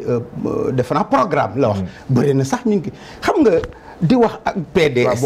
di wax ak PDS di wax am na programme te ñoom nañ ma wax lenn lu dul teer xaw ma ak la lenn rek ci lu ñuy liggéey te bokkul ci programme u PDS nañ ma ko wax d'accord kon xam nga ñu duñu xuloolanteeg ñoom di wax ay mbiru programme parce que lépp lu ñuy def tey ci suñu programme la kon xam nga kooku am na maintenant ci taxawaay bi léegi nag taxawaay bu mooy lan ñun nee naa la lépp lu ne ci réew mi ñu defoon que sunu temps ak tey muy continuer ci ñun la bokk. D'accord. Les documents administratifs les documents d'état sont là loo ci gis di nga gis ne ñun la. ci organisation élection yi nag donc ci moo tax foofu laa bëgg a jógee pour wan la ni. ku def loolu du ñëw di jéem a yàq réewam. duñ ko yàq ndax sunu doom la. sunu xalaat la suñu meññeenteef la. kon donc loolu duñ ko yàq. ba tax na lépp lu ñu def mais nag am nañu fula nag nit mënuñoo wéq sàcc suñu portefeuille dugal ko ci poosam di ñu wax muñ leen loolu duñ ko def xam nga loolu ñun li ñuy wax mooy loolu mais lenn loo xam ne mën naa nekk à l'encontre de l'intérêt du peuple sénégalais PDS du ko def lenn loo xam ne mën na indi loraange la dynamique de l'opposition PDS du ko def le PDS fera toujours loo xam ne ça sera dans le cadre de l'intérêt bien compris du Sénégal ñun loolu la ñuy def waaye ñii xam nga dafa ne mu ne xaw ma Macky Sall kat du ko xam nga PDS comme man ni ma concevoir le monde noonu la ko PDS concevoir gis nga man boo ma defee lu ma naqari xooluma ndax damay gagner lii A wala B déedéet ça ne m'intéresse pas xam nga lu ma intéressé wax la man d'accorduma won la ko aussi loolu moo ma intéressé lu ma ci mën a góob na gar PDS aussi fonctionne comme ça gis nga ñoom li ñuy xalaat nii c'est pas notre préoccupation ñun suñu préoccupation mooy mënoo ñëw ñun yaag yow ak ñun ñoo nekkoon xam nañ ma répété waat xam nañ loo def ñun yow xam nga lu ñu def xam nañ ñun ñëpp it lu ñu def ku ne foo jaar ak li nga def xamante nañu waaw yow nga bëgg maa beddi fële ne man maa toor dugal ma ci kaso dindi sama carte électorale ma dem inscrire nga nangu loolu ne yow bokkoo door a taxaw fee am na loi bu bees bu ne ku nekkul carte électeur ku ko def du yow yaa ko def sa coobere bopp nga ma ne ñi àndoon ak yéen ba ci opposition bi njël benn nga nag delluwaat di dem fa di jàppale ji xam nga dama la ne kañu contrôle il faut ñu éviter di wax nit ñi prenez acte lépp lu ñuy wax PDS wala l'opposition mooy prenez acte des bavures PDS ne peut pas se contenter de prendre acte il faut lui dire mais pourquoi on se comporte comme ça avant d'en prendre acte est-ce qu'on ne peut pas faire de bons actes au lieu de dire de prendre acte que les gens se comportent correctement PDS au-delà du PDS Macky Sall se rend compte que ça c'est ses frères lépp lu Macky Sall mën a jiiñ un PDS mën na ko jiiñ xamante nañu lépp lu mu jiiñ Karim Wade mën na jiiñ plus te wóor na ma lépp lu Karim Wade def peut-être il a fait plus loolu laa bëgg nit ñi xam way man maa ko wax fi dama ne nit mënuñu ne xam nga Karim bi nga xam ne dañ ko traîner créé yi atte ko nga bëgg a yaakaar dama bëggoon après lii yëpp bu weesoo ndax xam naa dina weesoo gars yooyu yëpp ne woon Karim Wade moo def lii ak lii ñu woo leen teg un jury d'honneur ku nekk ci ñoom ñu teg un jury d'honneur je te le garantis ñoo ñëpp ñëpp ñuy jiiñ Karim Wade moo def lii ñu ne leen aywa voilà le jury du peuple sénégalais ku nekk ci yéen lan nga def ak fan nga jaar ak nan nga ko defee kon yuuxu dina jibbe fu ñu foogut loolu laa bëgg loolu laa la mën a wax donc on ne peut pas se permettre à chaque fois ñu ñuy wax prenez acte on ne peut pas prendre acte de tel comportement. Il faut qu'on respecte l'état de droit. Il faut qu'on respecte la justice. Et vous restez dans l'opposition pour... Wow. Nous sommes toujours des opposants. Partout où les opposants seront, nous les accompagnerons. Très bien. Nous les accompagnerons. Mais nous accompagnerons tout le monde, mais en veillant au respect de nos droits. Au respect de nos droits. Au respect de nos droits. Très bien. Docteur Diouf prendre acte na nga xam ne on doit respecter nos droits. moom moo donc mooy jàmm jooju mooy li ma wax rek dañu gëm ne kon ci dëgg rek la war a mën a lalu. voilà ci loolu bu ñu xoolee ndax loolu it lu ñu mën a nangu la jëm ci li nga xam ne moom moo di élection yi dëgg boobu ñu jàmm dem ci jàmm dox ci jàmm mais it ñu dëgg bi aussi ñu bañ ko suul. ah dëgg bi nga xam ne moom la ñu wax ne ñu respecter seen i droit maanaam par rapport à la chose électorale. lu fi voilà ñu def ko waaw. waaw merci Bamba. xam nga dama bëgg ñun dañu sénégalais la ñuy waxal. waaw dama bëgg aussi bu ñuy wax ak sénégalais yi ñu wax leen li nga xam ne li moo am. et puis ñu respecter sénégalais yi. Ngouda mënul toog fii tey en tant que libéral. ñu jógee ci nguuru Abdoulaye Wade en 2012 mu am une crise énergétique boo xam ne nii adduna yëpp et on a trouvé des solutions. waaw may ko Ngouda waaw may ko waaw très bien may ko rek on a trouvé des solutions avec des actes très clairs. Diouf may ko docteur et en train vous la mener jusqu'à présent. waaw may ko quelques secondes rek Diouf may ko mu repréciser s'il te plaît. man damay wax nga xam ne nii c'est des choses docteur may ko mu repréciser rek may ko bu ñu def propagande bu ñu def slogan. dama la waxoon wax ju leer ma nee la boo jëlee parole waxeel comme man. tuddal mbir yi tudd ko. très bien dama la ne les centrales qu'on a fabriquées yow. docteur may ko rek très bien voilà non c'est bon léegi vas-y waaw voilà demal. xam nga dafa yomb trop. déet wax jëkkati yomb na. waaw Ngouda yow itam nag may ko aussi vraiment. dafa yomb trop. nga toog fi ci plateau bi. ngeen yoroon pouvoir bi. bàyyi fi crise énergétique nga daan tabax nañ ay centrale tel centrale tel centrale dafa nañ centrale. fii de yomb nañoo visiter. non même ma ñëw rek. may ko itam nag Ngouda yow itam. li may wax nii. c'est des choses vérifiables Sénégal yi nañu ci teg seen bët. tuddal. Abdoulaye Wade bu muy jógee fii daf fi bàyyi une crise énergétique. loolu c'est clair ça c'est clair. ñu ne bu ñu ñëwee ce qu'on a fait moom plan Takkal la fi bàyyi Abdoulaye Wade. waaw plan Takkal boobu tey. mooy image yu car rapide bi mu joxe rek. boo yóbbu boobu tey et puis kii. tuddal rek. qui prenait beaucoup de ressources au niveau de COSEC et autres sociétés. encore boo xamante ni mënutoon dem. voler sans dire des choses concrètes. un audit de la Sénélec. On s'est rendu compte que. il y a beaucoup de centrales yoo xam ne qui étaient vétustes. les infrastructures de transport de l'électricité du courant étaient vétustes. Président non ce que je veux moi. je veux dire neuf. ñu ñëw au niveau de Bel Air ñu réhabiliter les centrales qui étaient au niveau de Bel Air. donc la capacité de production. te aujourd'hui on était à plus et mille et quelques mégawatts la fi bàyyi woon. ñu ñëw à de production et 2300 et quelques mégawatts. mais loolu c'est parce que on a fait quelque chose. Bamba en plus le Sénégal n'a pas 2000 mégawatts. Diouf bu xamul nag na laaj. le Sénégal aujourd'hui ne dépasse pas 1200 mégawatts. aujourd'hui Diouf li nga wax dañ ko débat de technicien waaw xam naa ko enregistré de. yaa gën a xam ne Sénégal n'a pas 2000 mégawatts. ah bon c'est avéré d'accord léegi mën nga poser question en direct. dama bëgg ñu am en ligne. yow li nga wax am na amul. Sénégalais ñu ñuy déglu. ñu ngi leen di déglu. problème de chiffre la li nga wax amul. Deuxièmement. waaw bàyyi ko. on n'a pas 2000 mégawatts. avec sa vision éclairée. président non aujourd'hui li fi nga xam ne seen léegi PDS li la fi amoon problème combustible dañuy def ba nga xam ne léegi on va faire du mix énergétique. ok. ñu ñëw ñu ne non maintenant il faut qu'on va vers l'énergie solaire ñu ndi la centrale de Bokhol.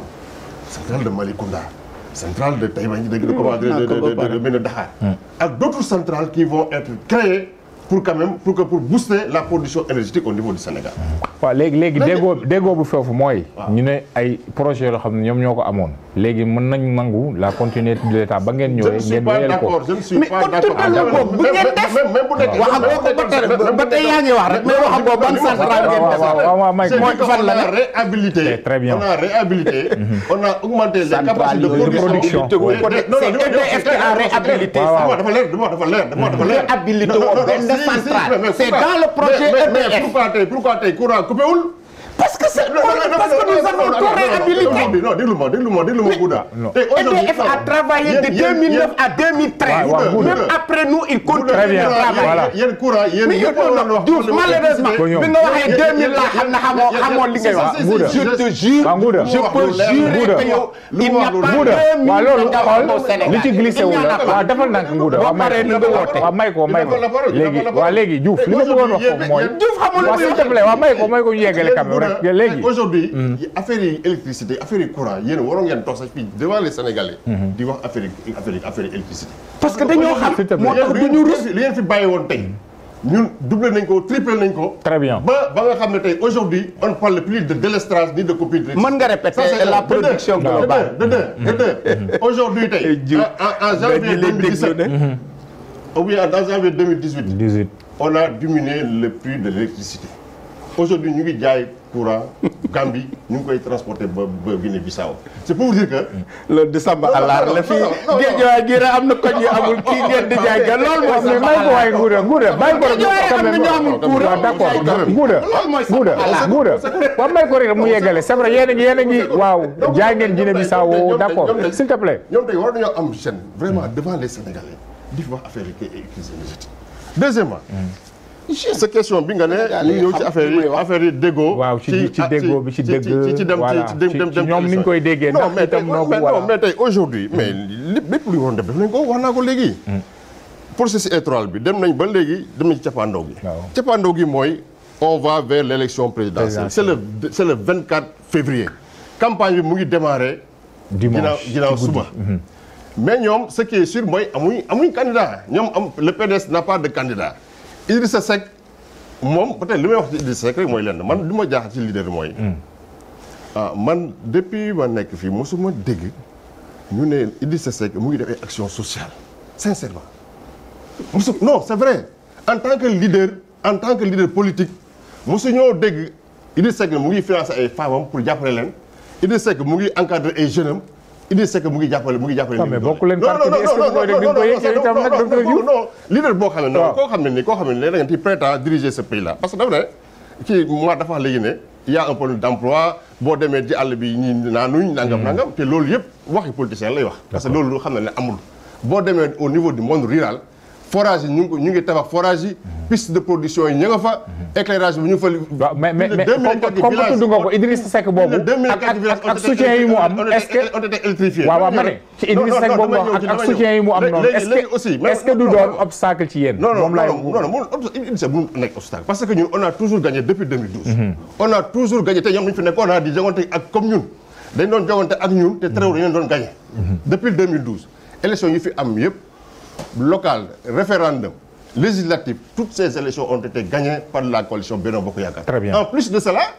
ñeneen ñëw ñoo xam ne dañ doon opposé wu ñëw yokku ci suñu coalition kon aujourd'hui mënuñoo am tiit ne ñun suñu coalition te du gagné au premier tour. Très bien. léegi nag aussi li may ñaan mooy ci loolu laa yaakaar sax dama yaakaar ne le président Abdoulaye Wade dafay ñëw pour voter sincèrement Abdoulaye Wade si man loolu laa jàpp parce que c'est un Sénégalais jabaram ñëw na jiitu si pour préparer le terrain mais moom aussi je crois que dafay ñëw pour voter mais ñëwul pour def leneen man loolu laa jàpp waaw bu ñëwee pour def leneen nag aussi ñu xam ne vraiment kon nag Wade ñun en tout cas xaruñ ko ci moom parce que quand même il a dirigé ce pays là te bu muy dem daf ko joxe ci jàmm ak salaam te boo léegi Sénégal jàmm ak salaam la am ñun yaakaar dañ ne buy ñëwee c'est uniquement pour venir voter le jour du 24 bañ a indi coow damaat voilà muy loolu la ñuy wax. très bien voilà waaw kon docteur Diouf ci le candidat Idrissa Seck wax nañ ko ci maanaam xëy na fi ñu koy xaaree wax naa force yi nga xam ne probablement war na ko mën a am jaaxalul ñële en face waaye it am na fi nga xam ne leen ci dut baaraam ci ay yëngu-yëngoom léeg-léeg xëy na du yegg trop ci askan wi loolu loo ciy tontu. peut-être dama rectifier waaw dafa yëge askan bu baax. xam nga suñu nijaay yi boo leen seetloo commencé nañ dugg ci la peau d'un opposant ay vrai opposant lañ fi nekk nii c'est vrai àndatuñoo dal ku leen wax dara ñu mer sama nijaay sànq Badiane gis naa ko muy yuuxu nekk un vrai dictateur ça c'est énorme man sa rak la am na yoo xam ne mais si di nga waxe sànq nii xam nga tax ma wax loolu déglu ma rek man j'ai pas je ne retire pas dama lay wax pourquoi. waaw Mar. xam nga tax ma wax loolu. non non xam nga tax ma wax loolu. xam nga tax ma wax loolu dama bëgg ñu arrière di nga doon def sànq da nga wax benn nii non c'est pas possible loolu dootu fi am. dalal Sénégal dañ la dënk yaa ko wax moo liñ la dënk askan wi ko moom le pouvoir au peuple donc booy wax arrogance ak yuuxu war nga ko éviter je crois que c'est extrêmement important ñun ñi ngay waxal nii tey. ñu bëgg ñuy taataan baatu askan wi say nawle lañu te li ngay wax yépp du début à la fin Ngouda wax na ko vous avez fauté du début à la fin vous avez fauté dama lay jox exemple ndaw le président Macky Sall li muy def dara taaru ci interdiction de sortie du territoire kan moo ko fi defoon du président Macky Sall jàpp ay kàngam ne doo leen fi génn ñetti weer ñeent mais est-ce que damay est-ce que fi ñu toll tey yooyu mënuñ ko fàtte ni ko Badiane waxee. non dañ ko comptabiliser ci mën naa ko fàtte mais xam nga dañ ne l'avenir sort du passé c'est extrêmement important te ku fàttaliku iñaan est-ce que non du loolu na det ku fàttaliku iñaan bu fekkee ne iñaan dafa fas yéene si wala lu bon am mais iñaan xëju fii waaye fàttali bokk na ci liy tax nit am pas-pas ngir bàyyi lu bon bañ defee interdiction de sortie du pouvoir dañ toog ñetti weer mu ànd ak Ousmane Ngom ngeen ak moom la mu wax moom ci boppam moo ko njëkk a violé kooku lay bakk moom kooku Karim Wade li ngeen ko def ñaata dossier ngeen amoon 20 combien 6 ou bien comme 25 am na koo xam ne tey candidat la de tey parrainage am mat na te pourtant dossier mu nga fa woon ngeen topp doomu jàmbur ji Karim Wade bu fekkee ne tey la Idrissa Seck defaloon Abdoulaye Wade inspiré wu ci marche bu la ba dugal ko palais le président Macky Sall ñëw génne ko palais pare jël doomam dàq ko génne ko exilé ko li dootoo fi dugg bu fekkee ne loolu rek ngeen mën ci PDS wala libéraux yi mais ngeen def leen continuer ay ngeen jàpp ne am ngeen ndam ngeen jàpp ne kii def loolu mooy waaja moom lañ war a bakk moom lañ kañ parce que le Sénégal ñu ñuy déglu la ma ciy teg nag mooy programme parce que man am naa fulla am naa fayda ñun dañoo am programme mais un programme d'abord dafa nekk phase boo xam ne nii da ngay corriger le mal d'abord y a beaucoup de mots bu ñu jëlee RTS bii nga xam ne tey chaque jour ñu ngay wane ay tali yoo xam ne sax kenn xamul image yi fu ñu koy jëlee kenn xamul non laissez-moi terminer man dama lay déglu man booy wax gis nga booy wax damaa dal li xam nga tax ma dal lii may wane rek ci duñ toog wóor na parce que yéen dal sax mënatu leen ko def c'est extrêmement grave dama ne RTS boobu nga xam ne li neex président Macky Sall rek la ñu fay wane ñun dafa bokk ci suñu programme bu ñu ñëwee mooy dans le sens de l'audiovisuel xam la ñuy def même publicité yi nga xamante day dem foofu sax dañ koy jël ñu jëbal ko presse privée bi te loolu dafa am solo gis nga président Idrissa Seck bu faloo incha allah au soir du 24 février premier tour parce que ñun deuxième tour wax duñ ko ku gis li xew nii kay ma xamal la benn affaire ku gis li xew nii nga am Hadjibou Soumaré nga am Bougane nga am Pape Diop nga am et cetera ak yoo xam ne mu ngi ñëw te bu ñëwee defe naa ne di ngeen toog ñetti fan yoo xam ne doo leen ngeen pale loolu ku ko am je crois que askan wi di la gunge man dama jàpp ne premier tour lañ leen di defar bagage mu jeex léegi nag ma bëgg la wax lii de façon très simple ñun bu ñu jëlee askanu Sénégal incha allah dañ leen di nawle woo d'abord on va rester humble arrogance dañ koy dàq di déglu askan wi ba pare nag du ñu soxor du ñu iñaan du ñu beddi ku nekk du ñu tajaate du ñu wax ne kii day def parrainage et je m'arrête ci parrainage bi c'est extrêmement important ce que je dis là sama tonton dama dégg sànq Badiane mu ne parrainage oui parce que dañ bëggoon tan non parrainage benn cible rek ngeen ci amoon mooy li xew tey recalé le terme là dafa ñaaw sax recalé loolu ngeen ci doon wut parce que day fi ngeen fi élection législative boo xam ne da ngeen a daganal liste yu bari ba yónnee ay nit yoo xam ne seen kàngam la ñu bokk ñu uti ay liste pour ngeen faire perdre les gens loolu est-ce que du ay accusation rek du accusation am na ay candidats yoo xam ne seen bopp si seen biir la jóge woon yow yaa ngi fekkee nga loolu vous êtes un journaliste loolu yëpp pour vote bi la yeex ngeen def un vol technique mais bëgguma gagner waaw attends ma ñëw rek loolu yëpp ngeen def ko fii parrainage bi tey li ci xew mu nekkoon loo xam ne mel ni examen mel ni benn science d'opéra noonu laa ko tuddee dafa ñaaw mais tey nag li mu jur mooy sa waay borom pexe dab na ko parce que tey vous avez réussi à rassembler les gens malheureusement aujourd'hui ñëpp xam nañu ne ka ñu war a soowee mooy askanu Sénégal soowuñu Idrissa Seck soowuñu Hadjibou Soumaré soowuñu Papa Diop soowuñu Karim ki ñuy soowee mooy askanu Sénégal ma bëgg askanu Sénégal xam ne ñooñu nga xam ne dañoo booloo def ko ci fula def ko ci jom def ko ci fayda ñu déglu leen muy la coalition Idy 2019 c'est extrêmement important ci kaw loolu la ñuy wax suñu programme li ñuy def mooy buñ ñëwee li indi coow li tey ba ñuy rente palais ba di fa dóorante gis nga étudiant lañ fa defoon dafa xewoon gis nga keroog ba fa le gars de Matam là te muy ànd ak Macky Sall xam nga géwalam la xaw ma je sais pas te mu ànd ak moom la mu defoon xeex ak Birame Faye mon ami renteeg moom foofu noonu président Idrissa dafa ne bu ñëwee li muy njëkk a def mooy une séparation nette de l'État et des partis bu ñëwee dootul nekk parti président parti réew mi keneen moo koy diriger moom la muy toppandoo mooy toppatoo mooy askanu Sénégal beneen aspect bi mooy ba ngeen koy waaj ba léegi mënu leen ko def conseil suprême de la magistrature bi léegi génne gu leen fa Idrissa ne bu ñëwee neen dootu ci dugal loxoom exécutif ak législatif dañ koy ràññee ak di moyens judiciaire dañ koy ràññee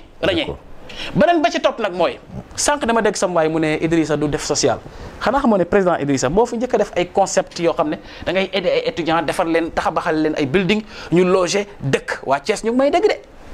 à l'époque ñoom Diatara le frère Diatara foofu lañ xamanteeg Idrissa mu jëlal leen laissez-moi terminer non laissez-moi terminer man li may wax ay nit ak may déglu nee nañu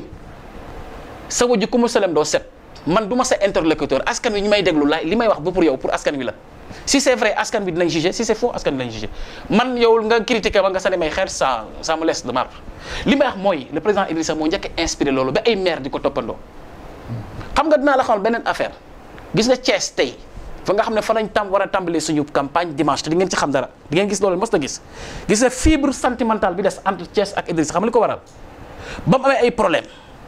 yoo xam ne kenn indiwu ko ku dul ki nga xam ne tey moo indi lépp lii mooy président Macky Sall yaa ngi rappelé ba muy lire le document là devant la représentation diplomatique di accuser Idrissa di dugg ci lu ne kooku tey moo amaat problème ak ñett et je crois que c'est extrêmement important suñu borom du juum Idrissa la ko des woon mooy social la def ak waa Thiès tey ba Thiès toll fii tey téye ko téye doomam yow xamoo loolu xanaa parce que ba ngeen jëlee seppi loxoom de façon injuste social moo ko dese woon ak ay pexem ak outil ay bailleurs pour développer Thiès il l'a fait et je répète loo xam ne c'est extrêmement important ba mu fi nekkee inspiré wu ci li ñuy wax les grappes de convergence bu ñuy développer ab dëkk d'abord dañu war a càmbar bu ñu càmbaree seetlu li ñu war a njëkk a def mooy ñi nga xam ne amuñu accès ci ndox amuñu accès ci yoon bu baax amuñu accès ci école seen njàng baaxul le président Idrissa dem na ci tournée bi dem na ci dëkk boo xam ne directeur bi da ko woo li ma la wax ni c'est extrêmement important ne ko dama bëgg nga jàppale ma boo nekkee président mu ne ko ci lan laa lay jàppale mu ne ko man may directeur doon enseignant fii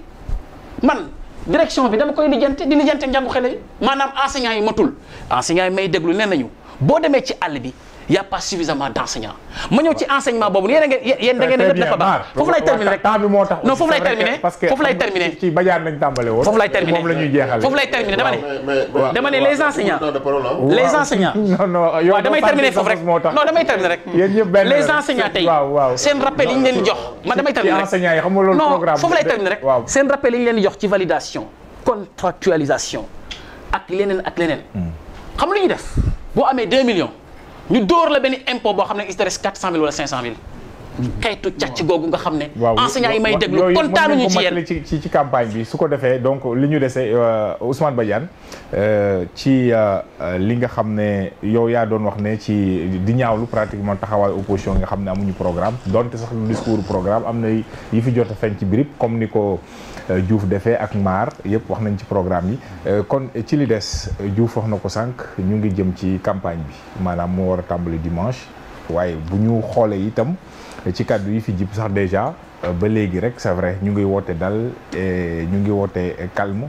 fitna ba ñu am waaye it xëy na ñàkk déggoo ba léegi mu ngi feeñ donte yow yaa ngi wax ne sax nañu fàtte la nga xam ne mooy xewoon waaye it li des ci gannaaw naka la ñu mën a def ba it mu rafetal ko de telle sorte que ñëpp askan wi ku ci nekk gis sa bopp ñi nga xam ne ñoom ñoo taataan ki nga xam ne moo gën ñu daal di falu.